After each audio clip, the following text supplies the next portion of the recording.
আমার জন্য আজকে এই অবস্থা। বৌমার এই অবস্থার জন্য আমি দায়ী।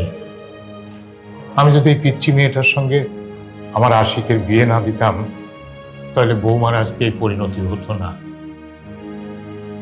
ভুল যখন একটা হয়ে গেছে, এখন নিজে দোষ দিয়ে লাভ নেই। তার চেয়ে বরং দোয়া করুন বৌমা এবং বাচ্চা দুজনে যেন ভালো থাকে, সুস্থ থাকে। আমি চিন্তা করছি অন্য কথা।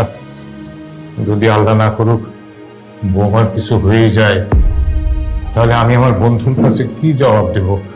সে অনেক আশা করে আমার হাতে তার মেয়েটাকে তুলে দিয়েছিল। তুমি এসব বাজে চিন্তা করো না, দেখবে বৌমার কিচ্ছু হবে না, আল্লাহ সব ঠিক করে দিবে। আপনাদের ছেলে কোথায়? তাকে আমি সেই কখন থেকে বলেছি ব্লাড ম্যানেজ করতে, ওনার কোনো খোঁজই নেই। উনি কোথায়? ব্লাড লাগবে তো।